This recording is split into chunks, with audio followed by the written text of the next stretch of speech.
თბილისელებმა დედაქალაქის მართვა მას უკვე მეორედ ანდეს. ქალაქის განვითარების კალათდისეული პოლიტიკა უმრავლესობამ კიდევ ერთხელ მოიწონა.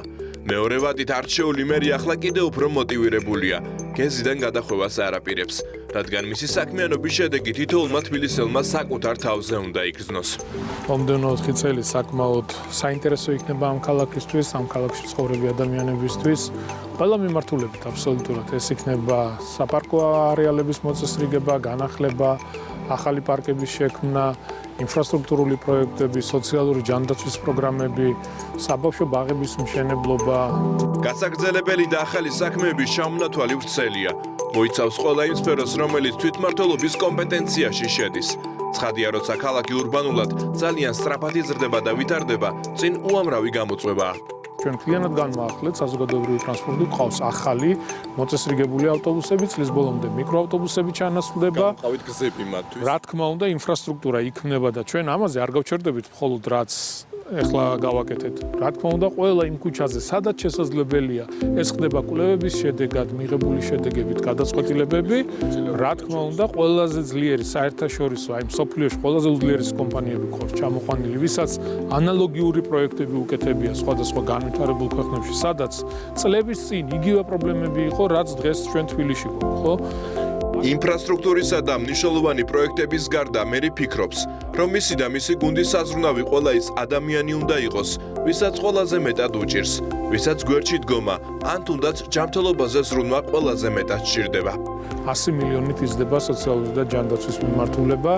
ეს არის ის პროგრამები, რომელიც სასიცოცხლოდ მნიშვნელოვანია ქალაქში მცხოვრები ადამიანებისთვის, განსაკუთრებით ვისაც უჭირს, ვინც სოციალურად შეჭირვებულია. ნახეთ 2017 წლიდან დღემდე დაახლოებით 2 მილიონამდე მოთხოვნა დახმარების, მოთხოვნა დავაკმაყოფილეთ თბილისელებს. ეს იყო ოპერაციები, ეს იყო ფინანსური დახმარებები, ეს იყო სხვადასხვა სოციალური პროექტები, რაც ძალიან მნიშვნელოვანია და გავაგრძელებთ ამ მიმართულებით მუშაობას. ამბობს, რომ თვითმმართველი ქალაქის მეთაური თავად ვერ შექმნის სამუშაო ადგილებს, მაგრამ მას შეუძლია ხელი შეუწყოს ამ პროცესს. ბიზნესისთვის მნიშვნელოვანი გარემოს შექმნით, სხვადასხვა შეღავათებით.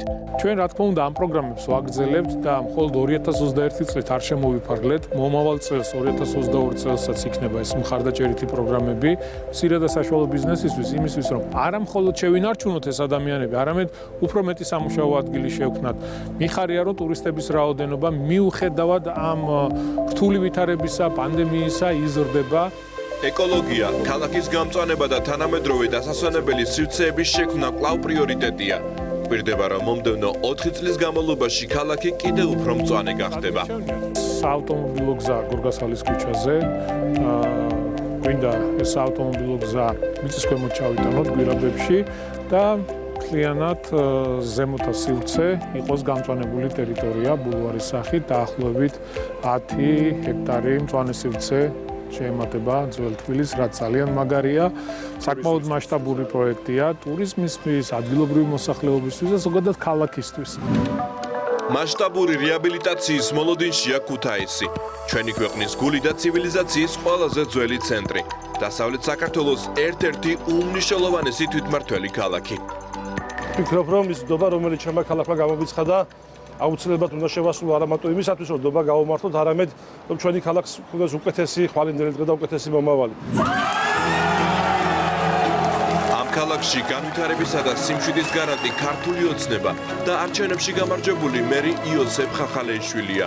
მრავალწლიანი გამოცდილებით, რეგიონალური მმართველობის, არაერთი საერთაშორისო თუ ლოკალური სარგებლის მომტანები პროექტების ხელმძღვანელი. ძალიან მნიშვნელოვანი იქნება ქალაქში ტურისტული ინფრასტრუქტურის და ტურისტული ლოკაციების თემა, იმიტომ რომ ძალიან დიდი და მზარდი არის მსოფლიო ტურიზმის დაინტერესება ჩვენი ქალაქით და ჩვენ მაქსიმალურად შევეცდებით, რომ აქ ჩამოსულ საერთაშორისო თუ ადგილობრივ ვიზიტორებს უფრო მეტი სანახაობა დავახვედროთ და უფრო მეტი ადგილი დავახვედროთ იმისათვის, რომ ქალაქი კარგად გაიცნოთ.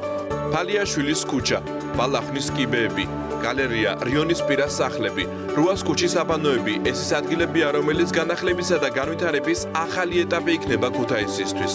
წინ მასშტაბური რეაბილიტაციაა. რამოდენიმე მნიშვნელოვანი პროექტი მიმდინარეობს ქალაქში და ალბათ პირველ რიგში უნდა აღნიშნოს, რა თქმა უნდა, რეგიონების განვითარების პროგრამის ფარგლებში ფალიაშვილის ქუჩის სრული რეაბილიტაცია, რომელიც სრულად ახალ იასახეს მიცემს ჩვენს ქალაქს. რომელიც ასევე ითვალისწინებს ქალაქის ისტორიული ბულვარის რეაბილიტაციასა და ცენტრალური შადრევნის რეაბილიტაციას, რომელიც უკვე დაწყებულია. ძალიან საინტერესო პროცესი დაიწყო ჩემ ცხოვრებაში, ჩემ ქალაქთან მიმართებაში. თვითმართველი ქალაქების ისტორიაში პირველად ქალაქის მართვა სულ მალე ამ კედლებში ქალი ჩაიბარებს. მოტივაცია დიდი აქვს. რუსთაველებთან სიახლოვისა და აქტიური კომუნიკაციის შედეგად ყველაზე კარგად იცის ის პრობლემები, რომელიც ქალაქს აწუხებს. მოსახლეობასთან ძალიან ხშირი შეხვედრები მქონდა. რატომღაც მოდიოდა განცდა, რომ აი ყველა საკითხზე ჩემთან მოდიოდნენ.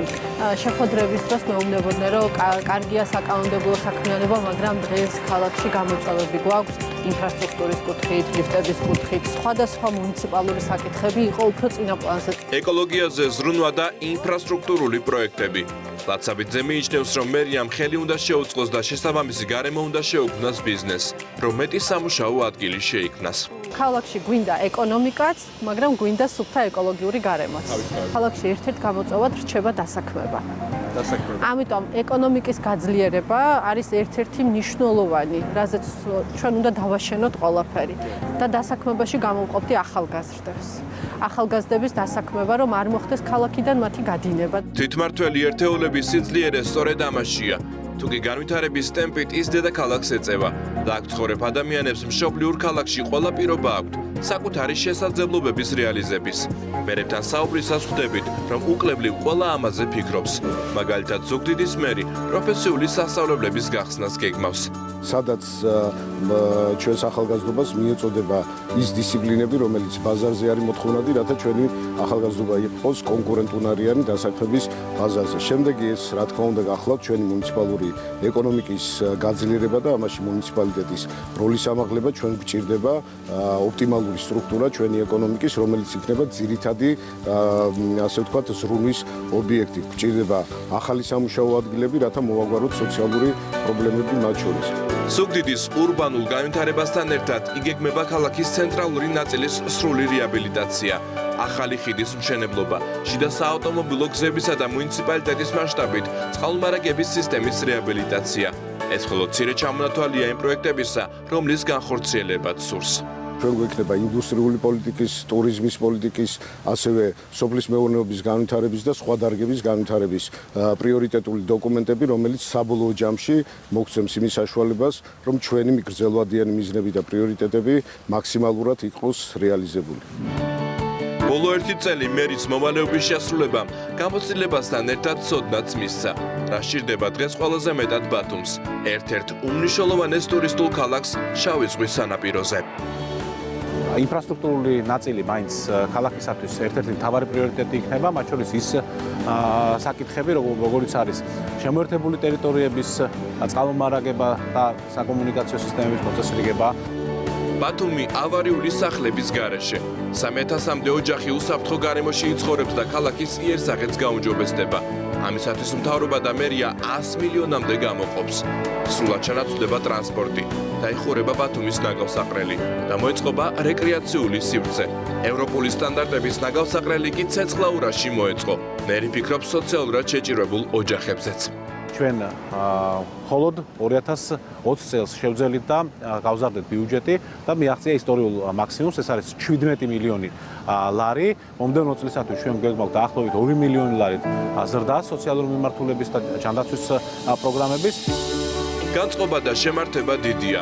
ახალ გამოწვევებთან გამკლავების სურვილით შესაბამისი და მოლოდინი იმისა, რომ მომდევნო 4 წელი ამ ქალაქებისთვის კიდევ მეტი განვითარების მომტანი იქნება. ცხადია, ამ განვითარების გარანტი ის პოლიტიკური ძალაა, რომელმაც ეს ადამიანები წარადგინა. ახლა საჭიროა საზოგადოების აქტიური ჩართულობა ქალაქის მმართველობაში.